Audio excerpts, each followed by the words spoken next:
Yama, I'm Jack and you're watching BTN. Here's what's coming up. We find out why these are getting more expensive.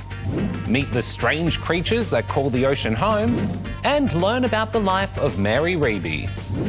But first today, to the aftermath of ex-tropical cyclone Alfred. There's a big cleanup going on in communities affected by the storm, and a lot of people will be relying on insurance to pay for repairs. So what is insurance, and why is it getting more expensive in some parts of Australia? Here's Aidan to explain.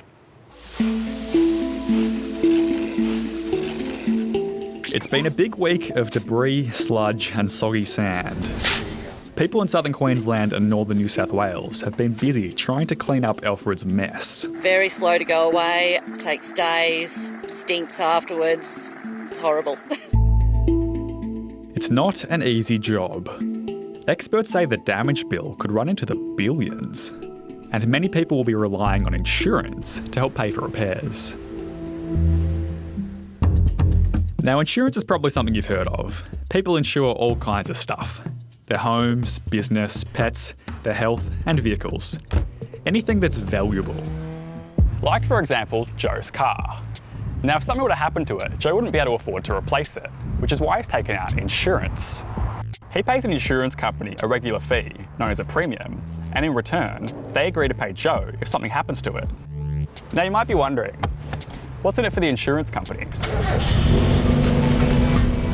Hey, whoa, no, stop that. They're not making enough from Joe's premium to cover the cost of the car.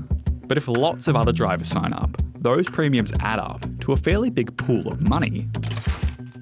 And chances are only a few people will have something go wrong, which means the company can cover the costs and make a profit.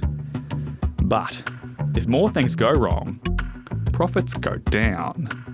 And the only way to make money is to raise premiums. That's been happening a lot in Australia.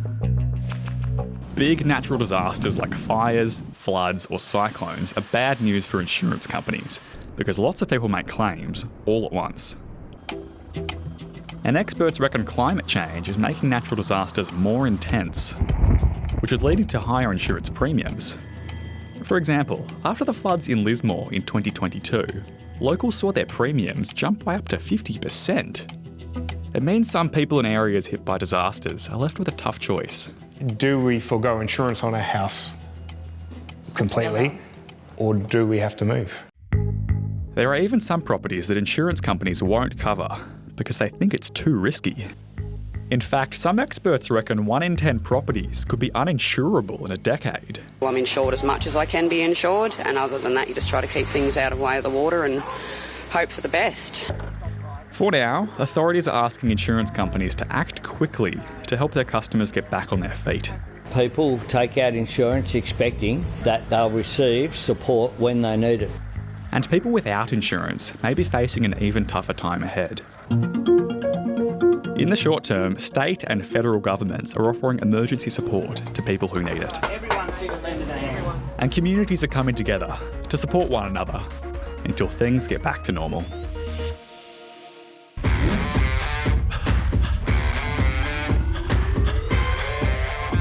This is against the spirit of our two nations' enduring friendship.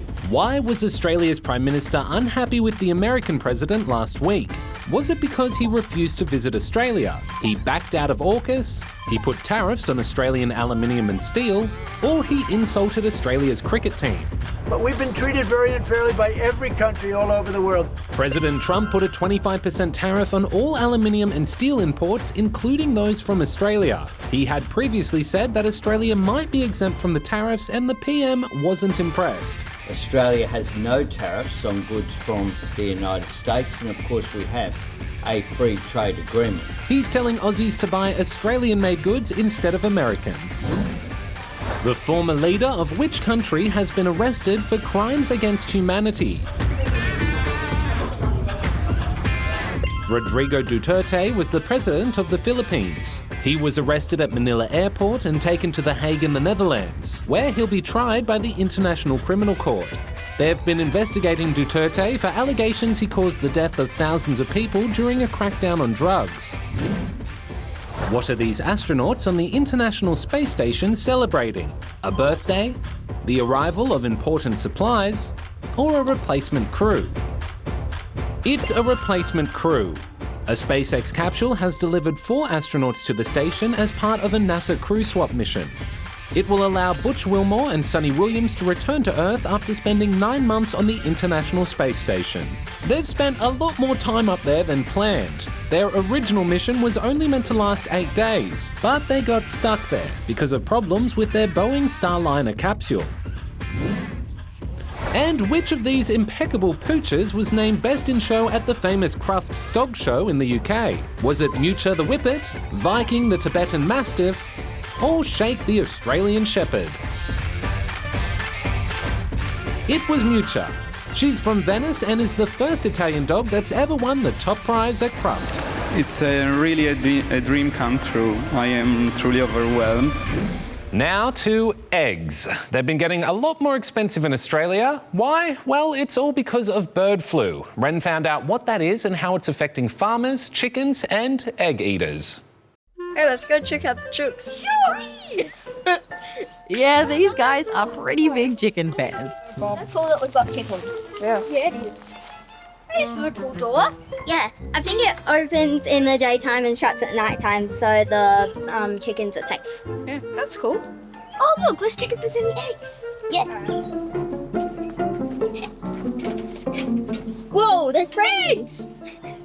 Eggs! Yep, and when it comes to these little parcels of protein, well, they're a staple in most of our fridges. But recently, eggs have become a bit of a luxury item. And there are no eggs left at Walmart. This egg shortage has been going on for way too long. Yep, there is a global egg shortage happening right now. Many shelves are empty.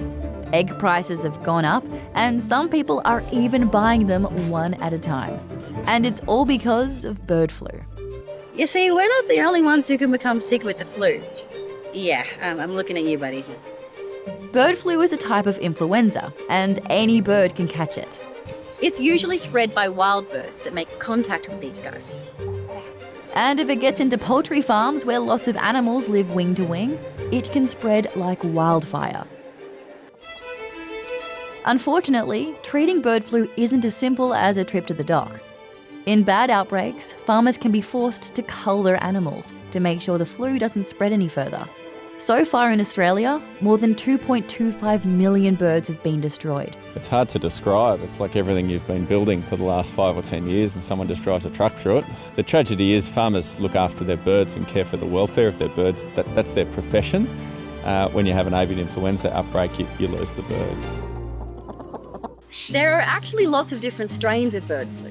Right now, Australia is dealing with a strain called H7N8, but we've also had outbreaks of these variations in the past year. But there's another strain that people are really worried about at the moment, called H5N1. It's travelled to places like Antarctica, China, Cambodia, and the US, just to name a few. And it's decimated the world's bird population, killing more than 300 million birds worldwide. But it's not just birds. H5N1 has spread to a number of other animals, like foxes, squirrels, and cows. And unlike most other strains, H5N1 has also been transmitted to humans. In 1997, the virus made its jump from birds to humans, and since then, H5N1 has been responsible for more than 400 human deaths. Right now, there are more than 50 human cases in the US, although the World Health Organization says the virus only poses a low risk to people. While bird flu is easy for birds to catch, it's much more difficult for humans to catch it. And most of the people who've got sick had spent a lot of time around sick birds. Good news is there haven't been any major outbreaks of H5N1 here in Australia. And the government is funneling more than $100 million into protecting us from an outbreak. There are also scientists around the world working on vaccines. So rest assured, a lot of people are looking after our little guys so that we and our feathery friends can stay safe and enjoy our eggs.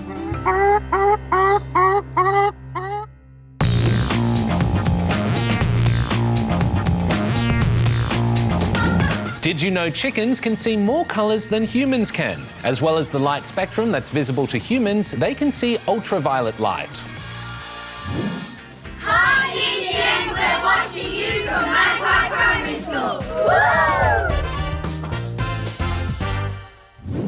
This Friday, people all around the world will mark the International Day Against Racial Discrimination. It was started by the UN back in the 60s to commemorate a terrible tragedy and encourage everyone to speak out against racism. Here's Tatenda. I really like to share the food and the dances and the music. It's really fun. This is a traditional dress that you wear for special occasions. For example, like gatherings, weddings. We have a thing called kapa haka. We get to express and showcase our culture and our heritage for our ancestors. Grandma made this outfit. I don't know how long it took, and she sent it to me because I'm very special to her. It's probably no surprise that lots of us Aussies come from all over the world. In fact, our nation is home to more than 300 different cultures. And almost half of us have a parent who was born overseas. Like many schools around the country this week, these guys are celebrating all of that awesome diversity for Harmony Week. Harmony Week is all about celebrating different cultures and showing yours off by wearing traditional dresses. Having fun and getting along with everyone and sharing their different cultures, sharing their different religions, sharing their backgrounds. It's interesting to learn about your friends and where they're from and how they celebrate special events, and that's what makes it amazing. And while there's plenty to celebrate, this week is also a time to focus on the ongoing fight against racism. March 21st is the International Day of Eliminating Racial Discrimination, and it marks a tragic event that happened in South Africa in 1960. At the time, the country's white minority government had laws separating South Africans based on their race, a policy called apartheid. This document sums up apartheid, representing South Africa's unique pass laws which keep cities for the whites. On March 21st in 1960, thousands of people held a peaceful protest against apartheid in front of a police station in Sharpeville. Without warning, the police opened fire, killing 69 people and injuring hundreds more. This terrible event is known as the Sharpeville Massacre. And not only was it a turning point for the anti-apartheid movement, it showed the world just how violent racism can be. In 1965, the United Nations adopted the International Convention on the Elimination of All Forms of Racial Discrimination. Eventually, more than 156 countries would ratify it, including Australia, which went on to legislate the Racial Discrimination Act in 1975. Since then, many things have changed. Apartheid ended in the 1990s. Now is the time for celebration, for South Africans to join together to celebrate the birth of democracy. And many countries now have laws against racial discrimination. But the fight against racism isn't over. Data shows 89% of young people have either experienced racism or witnessed it. And nearly 65% of Aboriginal and Torres Strait Islander people experience discrimination every day. Which is why Australia's government and our Human Rights Commission say it's important to recognise the International Day of Eliminating Racial Discrimination, so we can keep working to make Australia a place where difference is celebrated. We should celebrate each other's differences, each other's backgrounds, and where everyone is from, because I think it doesn't matter what we look like, because we're all the same at heart. Whatever skin colour you are, it doesn't matter, because at the end of the day, everyone belongs, and whoever you are, everyone's different, and that's how the world works. Hi BTN, we're watching you from Kirkland Primary School. Woo!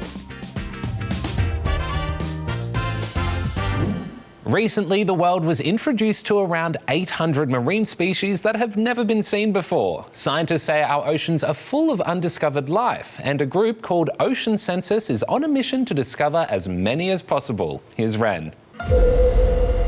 For a very long time, this shark was a nobody. In that, well, nobody had ever seen her. Nobody had even uttered her name.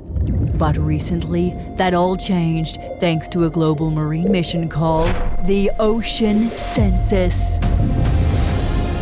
This team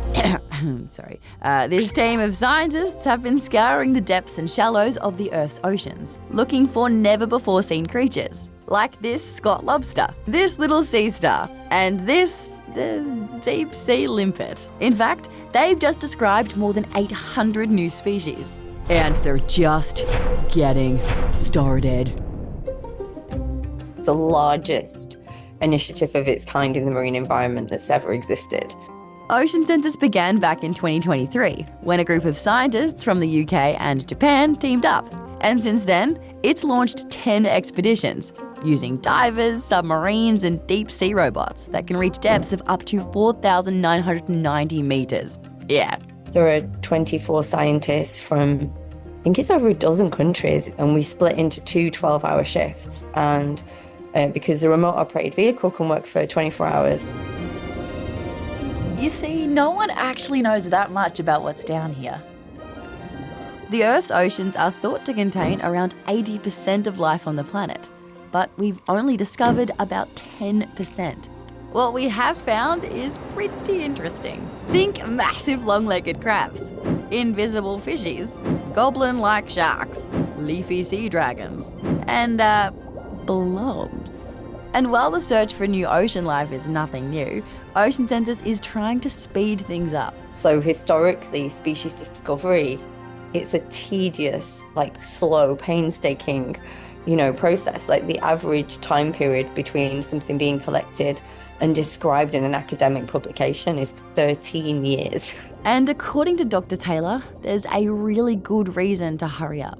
You see, global warming is having a huge effect on the life down here. Water is really great at absorbing heat, and it's been doing a lot more of it since we started burning fossil fuels. Our oceans have gradually been getting warmer, more acidic and less oxygenated. There might be already species that we don't know and that are already gone or going extinct. This means we might never know or learn about the creatures we share our planet with. And we could also miss out on their superpowers. Well, sort of. You see, experts speculate that some deep-sea creatures could hold life-saving medical properties. But more than that, it would be a loss to planet Earth. Every species that we find is part of the library of the ingenuity of nature. That's why deep-sea biodiversity matters, and that it's important that we continue to protect it for the future. By 2033, the Ocean Census plans to identify 100,000 new species. So stay tuned for the next blockbuster release in this ongoing underwater saga.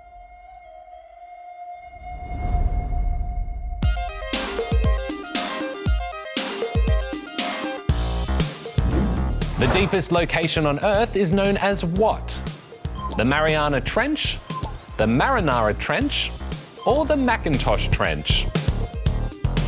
It's the Mariana Trench, named for the nearby Mariana Islands. The deepest part of the trench, known as Challenger Deep, is about 10,971 meters below sea level.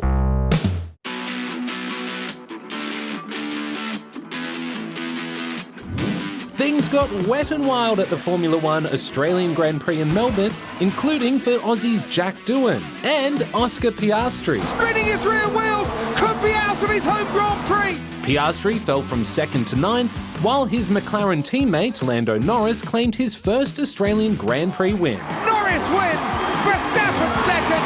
What a thrilling race. Melbourne United has taken out Game 3 of the NBL Championship Series, defeating the Illawarra Hawks 83-77 on Sunday. It was a tight contest, but point guard Matthew Dellavedova led the way for United in the final quarter.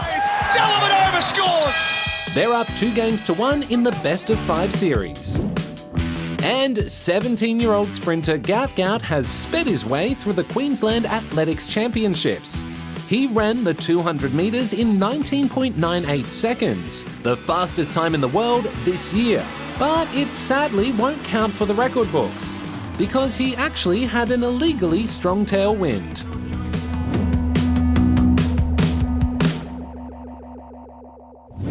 Next up, we're going to meet Lazarus, a 10-year-old with a big future in motorsports. He's just been selected to race with a go-kart team in Italy, bringing him closer to his F1 dreams. Here's Josh. Other kids usually play football or play other games or read a book. But not Lazarus. At just 10 years old, he's quite literally driven to become a Formula One driver. We were watching Drive to Survive when I was 4. I was like, whoa, look at these F1 cars, they're so cool. They go so fast, look at this big engine. And when my dad came through the door, I pulled him and said, Dad, this is what I want to do. And I pointed to the TV. Ever since, Lazarus's skills on go-kart tracks have been turning heads everywhere, with his whole family pitching in to make his dream a reality. It feels great because they go, go Lazarus, go, go, go. And he's already taken home some prestigious awards, claimed a sick nickname, and even met some of his idols. My favourite F1 driver is Charles Leclerc, and he drives for the team I want to drive for. And he's certainly on track with that goal. He's just signed on as a team driver for a go-kart team in Italy, where he'll spend 3 months getting world-class coaching and competing against other young drivers. I'm looking forward to go race there, meet new people. It'd be good to race with more people so I can learn off them. I just want to do it because it's my dream. If you look at our $20 banknote, you'll see a portrait of Mary Reibey. But you might not know her story. Mary was born in Bury, England on the 12th of May 1777. Both of her parents died when she was 2, and she was sent to live with her grandmother. Mary went to Blackburn Grammar School and attended church every week. But sadly, when she was 13, her grandmother died too, leaving her all alone. Mary was sent to be a servant, but she didn't like that. She wanted to be free and independent. She disguised herself as a boy named James Burrow and stole a horse. But she was arrested and sentenced to be hanged. In the end, her sentence was reduced, and at 15 she was transported as a convict to the penal colony of New South Wales. Mary became the nanny for the son of the Lieutenant Governor of New South Wales, Francis Gross. In 1794, she married a free settler named Thomas Reibey and made a home on the Hawkesbury River. Thomas, a savvy businessman, started a cargo company while Mary raised their 7 children. Then, in 1811, Thomas died and Mary decided to continue on her own. She bought more ships and more properties, becoming wealthy and successful, and built this mansion in Hunters Hill. But she also shared her wealth. Mary donated to charities and was appointed as one of the governors of the Free Grammar School in Sydney. She was also one of the first investors in the Bank of New South Wales, which we all know now as Westpac. Mary died in 1855 at the age of 78, a respected businesswoman and a pioneer, known for her success rather than her convict past. She had 25 grandkids, one of which went on to be the Governor of Tasmania. And, since 1994, her image has appeared on Australia's $20 note. A tribute to this remarkable woman who earned her place in history.